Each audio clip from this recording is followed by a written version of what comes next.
Everyone, welcome back to Xylem learning. Aruma miss ആണ്. അപ്പൊ നമ്മുടെ ബേസിക് സയൻസിലെ ഏറ്റവും ആദ്യത്തെ ചാപ്റ്റർ ആണ് നമ്മുടെ എല്ലാവരുടെയും ജീവിതവുമായിട്ട് വളരെയധികം ബന്ധമുള്ള ആഹാരത്തിലൂടെ ആരോഗ്യം എന്ന് പറയുന്ന ചാപ്റ്റർ. നിങ്ങൾക്കറിയാം, ഇപ്പൊ തന്നെ നിങ്ങൾ ന്യൂസ് പേപ്പർ നോക്കുമ്പോൾ പല സ്ഥലങ്ങളിൽ നിന്നും നിങ്ങൾ കാണാറുണ്ട് അല്ലെ, ഹോട്ടലുകളിൽ നിന്ന് പഴകിയ ഭക്ഷണങ്ങൾ പിടിച്ചെടുത്തു, അല്ലെങ്കിൽ എന്തെങ്കിലും ഭക്ഷണം കഴിച്ചതിന് ശേഷം ആളുകൾക്ക് ഒരുപാട് ഗുരുതരമായിട്ടുള്ള ആരോഗ്യ പ്രശ്നങ്ങൾ ഉണ്ടാകുന്നതിനെ കുറിച്ച്. അപ്പൊ നമ്മൾ അറിഞ്ഞിരിക്കേണ്ട കാര്യം, നമ്മൾ എന്തിനാ ശരിക്കും ഭക്ഷണം കഴിക്കുന്നത്? നമുക്ക് ഹെൽത്തി ആയിട്ട് ഇരിക്കാൻ അല്ലെ, നമുക്ക് ആരോഗ്യത്തോടെ ഇരിക്കാൻ, നമുക്ക് വേണ്ട കാര്യങ്ങളൊക്കെ ചെയ്യാനുള്ള എനർജി കിട്ടാൻ വേണ്ടിയിട്ട്. അപ്പൊ ഇന്നത്തെ കാലഘട്ടത്തിൽ നോക്കുകയാണെന്നുണ്ടെങ്കിൽ ഭക്ഷണത്തിലും ഭക്ഷണശീലങ്ങളിലും ഒക്കെ ഒരുപാട് മാറ്റങ്ങൾ വന്നിട്ടുണ്ട്. നമുക്ക് തന്നെ പല ഫുഡുകളും ഇഷ്ടമല്ലാതായി പോകുക, അതായത് വീട്ടിലുണ്ടാക്കുന്ന പല ഫുഡും നമുക്ക് ഇഷ്ടമല്ല, നമ്മൾ എപ്പോഴും ഫാസ്റ്റ് ഫുഡിലേക്കാണ് നമ്മുടെ കണ്ണു പോകുന്നത് അല്ലെ. അതുകൊണ്ട് തന്നെ ഇന്നത്തെ തലമുറയിൽപ്പെട്ട ആളുകൾക്ക് ഒരുപാട് തരത്തിലുള്ള ജീവിതശൈലി രോഗങ്ങളും ഉണ്ട്. അപ്പൊ ഫുഡ് കഴിക്കുന്നത് എന്തിനാണ്? നല്ല ആരോഗ്യം ഉണ്ടാവും. പക്ഷെ ഫുഡ് കഴിച്ചിട്ട് അസുഖം വാങ്ങി വെക്കുന്ന കൂട്ടത്തിലേക്ക് ഇന്ന് നമ്മൾ മാറിയിട്ടുണ്ട്. ഒരുപാട് ആളുകൾ പൊണ്ണത്തടി നേരിടുന്നത് എന്തുകൊണ്ടാ? നമ്മുടെ കൃത്യമല്ലാത്ത രീതിയിലുള്ള ഭക്ഷണം കൊണ്ട് തന്നെയാണ്. അപ്പൊ ഇങ്ങനെയുള്ള ഒരുപാട് കാര്യങ്ങൾ പറയുന്ന ഒരു ചാപ്റ്ററാണ്. അതേപോലെ തന്നെ എന്തൊക്കെ ഫുഡുകൾ കഴിക്കുമ്പോഴാണ് നമുക്ക് കൃത്യമായിട്ടുള്ള ആരോഗ്യം നമുക്ക് കിട്ടുന്നതെന്നും അങ്ങനെയുള്ള ആരോഗ്യത്തിന് വേണ്ടി നമ്മൾ കഴിച്ചിരിക്കേണ്ട അറിഞ്ഞിരിക്കേണ്ട കാര്യങ്ങളൊക്കെയാണ് ഇതിൽ പറയുന്നത്. അപ്പൊ വളരെ ഇമ്പോർട്ടന്റ് ആയിട്ടുള്ള ചാപ്റ്റർ ആണ്. അപ്പൊ മിസ് ഇന്ന് വന്നിരിക്കുന്നത് ഇതിലെ വളരെ ഇമ്പോർട്ടന്റ് ആയിട്ടുള്ള ഏരിയ ആയ വൈറ്റമിൻസുമായിട്ടാണ്. വൈറ്റമിൻസിന്റെ ചെറിയൊരു റിവിഷൻ ആണ് നമ്മൾ ഇന്ന് ഉദ്ദേശിക്കുന്നത്. അപ്പൊ എന്തായിരുന്നു മക്കളെ വൈറ്റമിൻസ് എന്ന് പറഞ്ഞു കഴിഞ്ഞാൽ? Vitamins are the group of essential organic compounds that the body needs in small amount of various metabolic function, growth and development. അതായത് വൈറ്റമിൻസ് എന്ന് പറയുന്നത് അല്ലെ, നമ്മുടെ ഭക്ഷണത്തിൽ നമ്മൾ ഉൾപ്പെടുത്തിയിരിക്കേണ്ട, അതായത് ഒരുപാട് അളവിൽ വേണോ?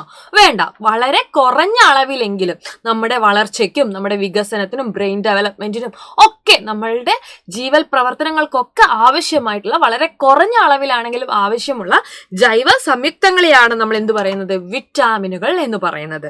അപ്പൊ ഇവിടെ നിങ്ങൾ നോക്കിക്കേ, 13 അംഗീകൃത വിറ്റാമിനുകൾ ഉണ്ട്. പക്ഷെ നമുക്ക് 13 ഒന്നും അറിയത്തില്ല.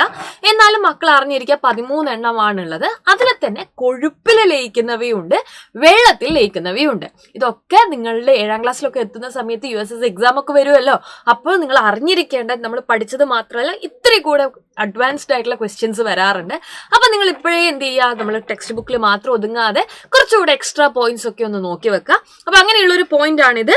അതായത് വെള്ളത്തിൽ ലയിക്കുന്ന വിറ്റാമിൻസും ഉണ്ട്, അതേപോലെ തന്നെ കൊഴുപ്പിൽ ലയിക്കുന്ന വിറ്റാമിൻസും ഉണ്ട്.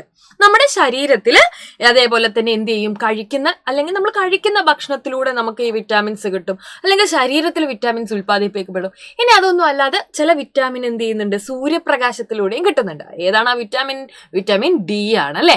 യെസ്. അപ്പൊ ഇങ്ങനെയൊക്കെയാണ് നമുക്ക് കിട്ടുന്നത്. അപ്പൊ എസെൻഷ്യൽ എന്ന് പറഞ്ഞു കഴിഞ്ഞാൽ എന്താണ്? ഇത് നമ്മുടെ ജീവിതത്തിൽ അല്ലെ വളരെ ആവശ്യമായിട്ടുള്ള ആളുകളാണ് ഈ വിറ്റാമിൻസ് എന്ന് പറയുന്നത്. അപ്പൊ വാട്ടർ സൊല്യൂബിൾ, ഇത് ടെക്സ്റ്റ് ബുക്കിലില്ല. വാട്ടർ സൊല്യൂബിൾ ഏതൊക്കെയാ? വിറ്റാമിൻ ബിയും വിറ്റാമിൻ സിയും വാട്ടർ സൊല്യൂബിൾ ആണ്. എന്നാൽ ഫാറ്റ് സൊല്യൂബിൾ ഏതൊക്കെയാ? ADEK. ഇവരെന്താണ്? ഫാറ്റിലാണ് സോലുബിൾ ആകുന്നത്. ക്ലിയർ ആണോ? അപ്പൊ നമുക്ക് ഇവിടെ പഠിക്കാനുള്ളത് വിറ്റാമിൻ എന്തിനാണ്, അതിന്റെ പ്രാധാന്യം എന്തിനാണ് എന്നുള്ളതാണ്. ഇപ്പൊ വിറ്റാമിൻ എ കണ്ണിന്റെയും ത്വക്കിന്റെയും തലമുടി എന്നിവയുടെയൊക്കെ ആരോഗ്യത്തിന് വേണ്ടിയിട്ട്, maintaining the health of eye, skin, ഹെയറിന് വേണ്ടി യൂസ് ചെയ്യുന്നതാണ്. വിറ്റാമിൻ ബി ആണെങ്കിൽ എന്തിനാണ്? Health of brain, nerves, heart and skin. അപ്പൊ നിങ്ങൾ ഈ വിറ്റാമിൻ ബിയിൽ തന്നെ വിറ്റാമിൻ B1 ഉണ്ട്, വിറ്റാമിൻ B3 ഉണ്ട്, വിറ്റാമിൻ B6 ഉണ്ട്, വിറ്റാമിൻ B12 ഉണ്ട്. അപ്പൊ അതുകൊണ്ട് തന്നെ ഈ വിറ്റാമിൻ ബി തന്നെ കുറെ കാറ്റഗറീസ് ഉണ്ടെന്ന് മനസ്സിലോർത്ത് വെക്കാം. ഇനി വിറ്റാമിൻ സി നോക്കിക്കേ, for the health of teeth, gum, blood vessels, for immunity. പല്ല്, മോണ, രക്തക്കുഴലുകൾ എന്നിവയുടെ ആരോഗ്യത്തിനും രോഗപ്രതിരോധ ശേഷിക്കുമൊക്കെ വിറ്റാമിൻ സി ആണ് നമ്മളെ ഹെൽപ്പ് ചെയ്യുന്നത്.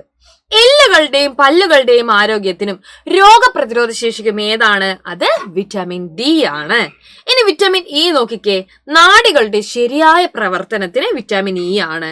വിറ്റാമിൻ കെ ആണെങ്കിലോ മുറിവുണ്ടാകുമ്പോൾ രക്തം കട്ട പിടിക്കാൻ വേണ്ടിയിട്ടാണ് നമ്മൾ വിറ്റാമിൻ കെ എന്ത് ചെയ്യുന്നത്, നമ്മളെ ഹെൽപ്പ് ചെയ്യുന്നത് എന്നുള്ള കാര്യം നിങ്ങൾ ഓർത്തു വെക്കുക. അപ്പൊ വിറ്റാമിൻ വിറ്റാമിൻ എ എന്നൊക്കെ പറയുമ്പോൾ അല്ലെ നമ്മുടെ കണ്ണിന്റെ ആരോഗ്യത്തിനൊക്കെ വളരെ ഇമ്പോർട്ടന്റ് ആണ്. അപ്പൊ വിറ്റാമിൻ എ അടങ്ങിയിരിക്കുന്ന പഴങ്ങള്, അതേപോലെ തന്നെ നമുക്ക് അതിന് വേണ്ടിയിട്ടുള്ള കാര്യങ്ങള്, ഇലക്കറികളൊക്കെ കഴിച്ചെങ്കിൽ മാത്രമേ കണ്ണിന്റെ ആരോഗ്യം ഉണ്ടാവുള്ളൂ. അപ്പൊ ഓരോ ഫുഡ് കഴിക്കുമ്പോഴും അല്ലെ നമ്മുടെ ഹെൽത്തിനും കൂടി ഇമ്പോർട്ടന്റ് ആയിട്ടുള്ള ഫുഡാണ് അത് എന്ന് നിങ്ങൾ ഉറപ്പുവരുത്തണം. ഓക്കെ, അപ്പൊ ഈ കാര്യങ്ങൾ എല്ലാവർക്കും മനസ്സിലായി എന്ന് വിചാരിക്കുന്നു. ഇതുപോലെ നല്ല ഇൻഫോർമേറ്റീവ് ആയിട്ടുള്ള വീഡിയോസ് ആയിട്ട് നമ്മൾ വീണ്ടും വരുന്നതായിരിക്കും. Until then, bye bye.